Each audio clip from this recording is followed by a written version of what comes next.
नमस्कार, आप देख रहे हैं शिक्षा जंक्शन। मैं हूं रवि सिंह। आज बात करने जा रहा हूं बीएड के बारे में। चैनल पे यदि नए हैं तो चैनल को ज़रूर सब्सक्राइब कर लें। बीएड से संबंधित अपडेट आपको यहां मिलती रहती है। इसके अलावा अन्य जो भी वैकेंसी आती है, वो चाहे शिक्षक भर्ती हो या अन्य भी भर्ती हो, जानकारी हो, यहाँ शिक्षा विभाग से संबंधित जानकारी आपको समय समय पर मिलती रहती है। जरूर सब्सक्राइब करें नए हैं तो। और झारखंड बीएड की जहां तक बात की जाए तो सबसे पुराना विश्वसनीय चैनल है जो पल पल पे अपडेट देते आया है। तो दोनों मायने में आप इसे सब्सक्राइब कर सकते हैं, सबसे पुराना के लिहाजे से भी।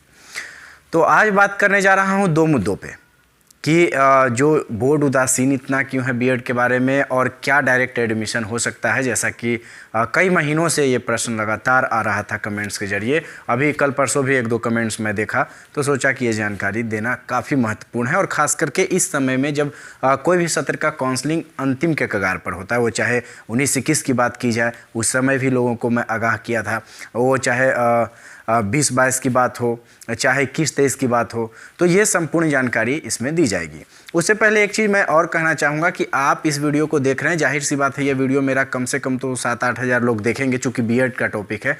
लेकिन मुझे एक जवाब आज ज़रूर आप कमेंट्स में देना कि आप लोगों में से भी जो लोग टीचर बनना चाहते हैं, सीटेट भरते हैं, वो भी इस चैनल पे वीडियो आता है तो क्यों नहीं देखते हैं। सिर्फ झारखंड बीएड के टॉपिक पे वीडियो नहीं बना सकता हूँ, ये स्पष्ट बात है। और भी टॉपिक्स हैं शिक्षा जगत के। मैं ये नहीं कहता हूँ कोल्हान यूनिवर्सिटी का न्यूज़ धनबाद का कोई बच्चा देखे, लेकिन हर विश्वविद्यालय का न्यूज़ जब दिया जा रहा है आपको, जाहिर सी बात है, जैसे एक्साइज विभाग का जो कांस्टेबल का वैकेंसी आया, मुझे पता है कि सरकारी नौकरी एक ऐसा चीज़ बन चुका है वर्तमान समय में कि बीएड करने वाले लोग भी उस फॉर्म को भरेंगे।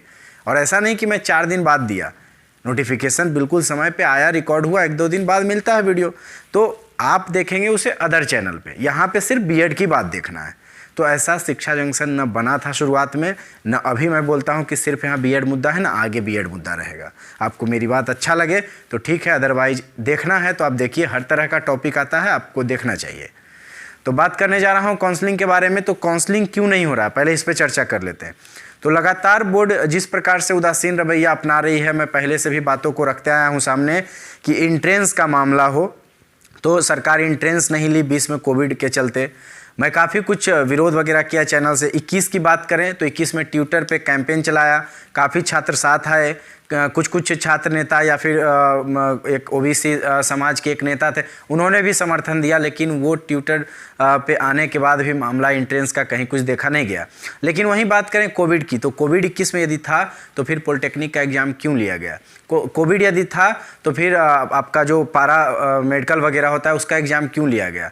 ये सारे चीज़ आप कंडक्ट करवा रहे हैं। आप कई विश्वविद्यालय ऑफलाइन परीक्षाएँ ले रही है, कई केंद्रीय परीक्षाएँ आपके राज्य में देखा गया कि रांची जैसे शहरों में हुआ। तो इन सब में जब कोविड में ये सब सारी परीक्षाएं हो सकती है तो फिर इंट्रेंस क्यों नहीं हुआ था, पहली बात। दूसरी बात ये कि यदि जेसीईसीबी बोर्ड से बीएड का मामला नहीं संभल पा रहा है तो ये किसी विश्वविद्यालय को क्यों नहीं दे दिया जा रहा है ये चार्ज। क्योंकि अगर आप वाकई में यदि एक्टिव रहते तो फोर्थ काउंसलिंग की बात अब तक हो रही होती। यदि आपको इस साल मन है कि फोर्थ काउंसलिंग नहीं लें, ओपन करना है, तो आपको अब तक ओपन करना चाहिए था। तो आप इस वीडियो को जरूर ज़्यादा से ज़्यादा शेयर करें, पहुंचाएं लोगों तक।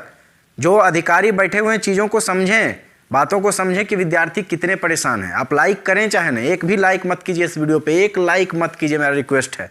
लेकिन इस वीडियो को शेयर जरूर कीजिए कि आखिर विद्यार्थी जाएँ तो जाएँ कहाँ। आप तुरंत आने वाले समय में पता चलेगा कि सारे यूनिवर्सिटी का अप्रैल मई में फर्स्ट सेमेस्टर का एग्जाम होने लगा। तो जो लोग नामांकन अभी लेंगे उसको, उनका सिलेबस 1 महीना में आप कैसे कंप्लीट करवाइएगा।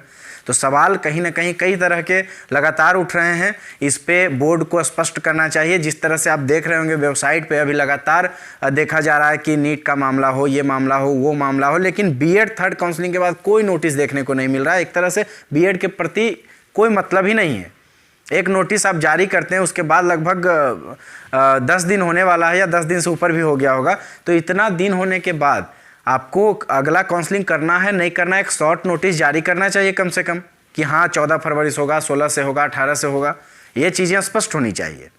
दूसरी बात, जो वीडियो के शुरू में बोला और थंबनेल में भी आप लोगों ने देखा कि जो ओपन राउंड काउंसलिंग क्या होता है और उसमें डायरेक्ट एडमिशन ले सकते हैं या नहीं बिना फॉर्म भरे, या फिर आपने फॉर्म नहीं भरा है या काउंसलिंग का हिस्सा नहीं आप, तो ले सकते हैं या नहीं, या किसी कॉलेज में डायरेक्ट ले सकते हैं या नहीं। तो मैं बता दूं कि जब तक बोर्ड नोटिस जारी नहीं करती है कि ओपन काउंसलिंग मैंने किया, आप किसी भी कॉलेज में ना लें। मैं शुरू से बोलता हूं, आप लेंगे आपका भविष्य खतरे में आ सकता है। इसलिए क्योंकि जब तक सरकार नोटिस जारी नहीं करती है, बोर्ड नोटिस नहीं जारी करती है कि ओपन काउंसलिंग हो गया, कॉलेज किस आधार पर आपका नामांकन लेगा। यदि कोई कॉलेज फ़ोन करके आपको ऑफ़र दे रहा है, उससे आप यही पूछें। लगातार जैसा कि मुझे मैसेज आ रहा है, इस आधार पे बोल रहा हूँ, लोग मैं फ़ोन करते हैं या फिर अगल बगल का जो भी एडमिशन करवाने वाले लोग होते हैं, वहाँ ले लो वहाँ ले लो, तो बच्चा इस बीच में दिमाग उनका उलझा होता है कि किसी तरह नामांकन ले ले। लेकिन ये मत समझिए आपका मोटा रकम लगेगा, समय जाएगा। इसलिए जो कीजिए सोच समझ के कीजिए आप लोग। तो यहाँ पे सोचने वाली बात है कि जब तक नोटिस जारी ओपन काउंसलिंग का नहीं होता है तो आप लोग नामांकन न लें। और जो सीधा नामांकन की बात हो रही है कि कुछ किए बिना डायरेक्ट सीधा नामांकन, तो वो तो बिल्कुल फर्जी है, वो बिल्कुल ही फर्जी है, बिल्कुल अवैध है।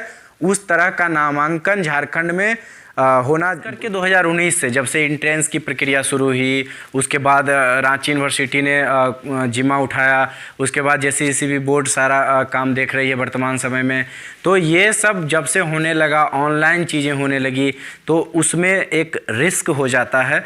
यहाँ तक सिर्फ आप यदि किसी तरह किसी के झांसे में आकर कुछ पैसे देकर नामांकन ले लें, वो हो सकता है कि भ्रष्टाचार करके आपका सब कुछ मैनेज भी करवा दे। भ्रष्टाचार करके ये शब्द जरूर याद रखें। लेकिन वो ज़िंदगी भर आपका साथ नहीं दे सकता। जब नौकरी लगने वाला होगा, वेरिफिकेशन होगा, उस समय आप फंस सकते हैं। आप पे कोई भी व्यक्ति जब RTI करेगा, उस समय आप फंस सकते हैं। जब आपका BA डिग्री का जांच होगा, तब आप फंस सकते हैं। कैसे फंसेंगे इसके बारे में थोड़ा सा ब्रीफ में मैं बता दूं। वो सिर्फ एक चीज़ मांगा जाएगा आपसे कि आपका कितना रैंक था। रैंक वो चाहे एंट्रेंस एग्ज़ाम के आधार पर हो, वो चाहे रैंक आवंटित आपको बिना एग्ज़ाम का जो प्रक्रिया वर्तमान में हो रहा है, वो रैंक आवंटित हो नंबर के आधार पे। लेकिन रैंक तो रैंक होता है, और सरकार जो नियम के आधार पे चल रही है, तो वो सारा आपके पास रहना चाहिए। बोर्ड के द्वारा दिया हुआ, जैसे भी बोर्ड के द्वारा दिया हुआ जो प्रपत्र होता है, जो कागजात होते हैं आपके, वो सारी चीज़ें होनी चाहिए कि आपको एक बाकायदा मिलता है जिसके आधार पे आपका नामांकन होता है, और रजिस्ट्रेशन के समय में रैंक वगैरह भी डाला जाता है। तो ये सब चीज़ आपको सोचना होगा अभी नामांकन के पहले। यदि आप गलत कुछ भी करते हैं तो आपका भविष्य खतरे में पड़ सकता है, आप इसका महंगा कीमत चुका सकते हैं भविष्य में। तो इसलिए ऐसे चीज़ से बिल्कुल बचें। आज नहीं, 1 महीना बाद होगा B.Ed, वो अलग बात है। लेकिन कहीं ना कहीं यदि वो चीज़ें गलत हो जाती है, एक कहावत है ना कि जो जल्दी में किया जाता है काम, वो बढ़िया नहीं होता इस तरह से। तो ये चीज़ आप समझ के चलिए। यदि 2 महीना बाद B.Ed कीजिएगा वो ठीक है, लेकिन कभी भी जालसाजी में ना फंसें। इस तरह की वीडियो आगे भी लगातार बनाकर मैं प्रयास करता रहूँगा कि आपको अपडेट देता रहूँ। बहुत लोग मुझसे बात करना चाहते हैं कि डायरेक्ट बातचीत करें, उसके लिए इंस्टाग्राम का लिंक डिस्क्रिप्शन बॉक्स में होता है, जहां से जाकर आप इंस्टाग्राम पे मुझे फॉलो कर सकते हैं, मुझसे कुछ भी पूछ सकते हैं। और दूसरी बात ये मैं कहूँगा कि यदि कमेंट्स भी करते हैं तो मैं 90% कमेंट्स का रिप्लाई भी देता हूँ, तो कमेंट्स का भी रिप्लाई करूँगा। आप लोग लगातार कमेंट्स करें। इंस्टा पे भी मैसेज कर सकते हैं। इंस्टा पे शिक्षा जंक्शन नाम से एक फर्जी पेज चल रहा है, फेक पेज चल रहा है, उस पेज को फॉलो ना करें। जो डिस्क्रिप्शन बॉक्स में दिया हुआ है, जिस पेज पे मेरे वीडियो नज़र आते हैं आपको, उसी पेज को आप फॉलो करें। वीडियो में इतना समय अंत तक दिया आपने, इसके लिए बहुत बहुत आभार, धन्यवाद। और इस वीडियो को बहुत से बहुत ज़्यादा संख्या में शेयर करने का प्रयास करें। नए हैं तो सब्सक्राइब करें, अच्छा लगा तो लास्ट में बोल रहा हूँ एक लाइक करें, लेकिन शेयर करने पर ज़्यादा फोकस करें। रेगुलर देखते रहें, इसी तरह की अपडेट आएगी देखने के लिए।